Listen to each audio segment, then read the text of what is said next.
What is going on, Bucs fans and CFP fans? Evan Wanish here, back at you with yet another video talking about the Tampa Bay Buccaneers. And today we're going to be going over the players to watch for the Buccaneers Week 13 matchup against the Carolina Panthers. The first time that they're playing the Carolina Panthers this season, and former offensive coordinator Dave Canales in Tampa, now the head coach in Carolina. But I am not alone today. I am joined by my CFP co-host, Mr. Rhett Matthew, to help me break down some of the players to watch. Rhett, how are you doing today? I am doing well. I am excited for another division matchup. We know what this game means, not only for the Bucs, but for the Panthers too. I know they're a 3-8 football team, but they've won 2 of their last 3. They just took Kansas City all the way to the edge there and let that game go in the final seconds. And I think they're going to be looking to play upset this week against Tampa Bay. Should make for an interesting game. Yeah, definitely should.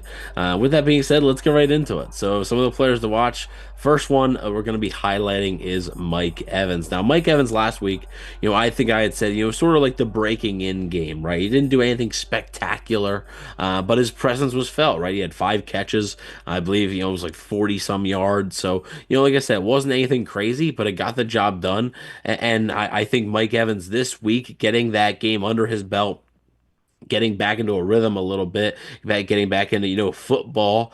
I think he could be due for a big week. I know for betting the Bucs, I took an anytime touchdown for Mike Evans. So I think Mike Evans has the potential to have a pretty big day against the Carolina Panthers here. A Carolina secondary that's been playing better, but I think the Buccaneers want to get Mike Evans involved in this game, and I think they do just that. Yeah, it's hard to not think about Mike Evans versus the Carolina Panthers and think about that massive 200-plus yard day, 3 touchdowns at the tail end of 2022 there. I don't think he is quite that productive this week, but I do think his presence in this offense is going to continue to go a long way. And not only, him getting himself open, proving that he can still do that at his age, but allowing some of the other guys underneath to continue to eat in this Buccaneers offense. We know some of these other younger receivers are going to need to step up. Maybe this is the week to do it if this Carolina secondary has their hands full with a Mike Evans. But, another weapon for this Buccaneers offense and another big pass-catching target for quarterback Baker Mayfield, who could have a lot of room to work this week. He could. He definitely could. And, having Mike Evans back will certainly help Baker, who's already been, very good even without Mike Evans. But obviously, you want to have that guy out there. So let's move on to, we're going to stay on the offense side of the ball. Going to move to a different position, though. We're going to be talking about Bucky Irving. Now, Irving had, I would say, probably his best game in the NFL last week. I think you could really argue that. Made a bunch of impact plays, had his career-long rush, had his career-long, I Bleav, rushing yards, pass catching. I think he had 5 or 6 catches, got in the end zone as well. Took the Buccaneers down to the 1-yard line a few times, so could have had even more touchdowns. I'm sure fantasy owners of Bucky Irving were not too thrilled with that, but it is what it is. But yeah, Bucky Irving, I think, will continue to see an elevated role in this offense, and that's why I think he's a player to watch against this Carolina team. I think both of these offenses might want to control the clock a little bit, right? Control the tempo, control the pace of this football game. So getting Bucky Irving involved, I mean, not forgetting the other guy, right? Not forgetting Rachaad White at all, but I think Bucky Irving right now probably gives you the most juice on offense. So I would expect him to get a bulk of the carries just like he did last week. Yeah, he is still averaging an impressive over 5 yards per carry for his young NFL career. Still chasing that 100-yard rushing day on the ground for Bucky Irving, but Todd Bowles has made a clear effort to make Bucky a little bit more of a featured back in this offense. We've been talking about it on the show. When you look at his usage against the Giants, he is taking up more snaps. It wasn't that big of a difference in the snap count between him and Rachaad White last week, but he's just doing more with these plays. He's continuing to elevate his status week in and week out, doing more in the pass game, as we saw last week, a couple of big-time plays on offense. And again, still searching for that 100-yard rushing performance, but he could very well get it this week if they decide to feature him heavy in this game, and he can break one off here. Definitely, and I think the Buccaneers are going to look to feature him, so I think there is a chance of that happening. But it won't happen without the offensive line performing, similar to what they did against New York. Look, I mean, we talked about it. The Giants have been struggling, right? The Giants are a very bad football team, but the one unit that was a strength for them was their defensive front. Kind of, they were second in the NFL in sacks heading into that game against Tampa Bay, and Baker Mayfield was hardly touched. I think it was five pressures the entire game. It was a very good day by the Buccaneers offensive line, and again with Tristan Wirfs being a game time decision, Justin School might happen to be going in there at left tackle again. I think it's safe to say that you need another good performance out of your offensive line here because if Carolina can get after the quarterback, right? They had 5 sacks last week against Patrick Mahomes, and they've struggled to rush the passer at times this season. But if they can get after the quarterback, it could really complicate things for the Bucs offense. Yeah, and the Panthers on defense are still missing defensive tackle Derek Brown, linebacker Shaq Thompson. These are guys that typically show up against Tampa Bay. Derek Brown had a sack in that late season matchup for 2023 when they played in Carolina. So these are the guys that are going to help them get after the quarterback. But I think despite some of the extra defensive fronts they're going to be showing this week, I have a lot of faith in this offensive line.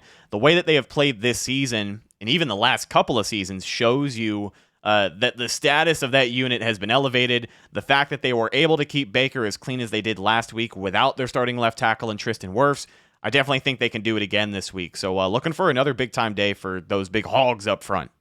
Definitely. Speaking of a big hog up front, we're going to go over to the other side of the football and talk about that trenches, right? But we're not going to talk about the defensive line specifically. We're going to talk about Kancey, who had a really nice day last week. Had a sack. Yeah, I mean, had a sack, had a big hit against Tommy DeVito. Actually hurt DeVito on that play. Sort of, really knocked the wind out of his sails, and I think affected his status for yesterday's game, the Thanksgiving game. Against the Cowboys, DeVito wasn't able to play, so Kancey had a really nice day against New York. I'm looking for him to do it again, right? He's really come on after missing the first couple of games this season. He's really done a really good job, so expecting Kancey to have another productive day in the trenches there for Tampa Bay. I love talking about Kancey. He's got a nice little sack streak going for himself over the last few games, and just continuing to, I guess this is a theme today, continuing to elevate his status along that defensive line. I know it's not ideal to have Kancey and Vita Vea lead your team in sacks by this point in the season, but it also speaks to the production that you're getting out of these guys, especially when both of them are on the field at the same time. So looking for him to continue to do that this week. I think the sack streak will continue. I like Kancey getting after Bryce Young at some point this week. I think it's another week where the Bucs defensive line can kind of pin their ears back and try and tee off at some points here if Dave Canales cannot come up with a good enough game plan for Bryce Young to get the football out of his hands. But excited to watch 94 in action for another week. He just keeps getting better. Yeah, definitely, and I think he's got a lot of potential still, right? I mean, we're only in year 2 of Kancey, so we'll have to wait and see what he turns out to be. Our last player to watch is going to be in the Buccaneers secondary, and it's partly because of some news this week, right? With Jordan Whitehead being out for maybe not the season, but a significant amount of time, and that means that a guy like Mike Edwards suddenly becomes pretty important, right? Like it was crazy how you sort of looked at that waiver claim. You're like, oh, cool. Mike Edwards is back, some depth or whatever. And now he might step into a larger role for the Buccaneers. So I think Mike Edwards is definitely a guy to watch in this game here on Sunday. And I think if he can make a couple of impact plays, it can really make a difference. Jordan Whitehead has been up and down this year with his play. But a guy like Mike Edwards, I think, can step in and be productive, filling in Whitehead's shoes. Not going to play the same exact role, obviously. They are two different types of players. But I think, this Tampa Bay defense, who, you noted last week, they haven't had an interception since week 6. Well, they didn't get one against the Giants either. So that streak continues, unfortunately. And a ball hawk like Mike Edwards, I think maybe that ups your chances of getting a takeaway there as an interception. So we'll have to wait and see if that happens. But I am going to be keeping a close eye on Mike Edwards in this one.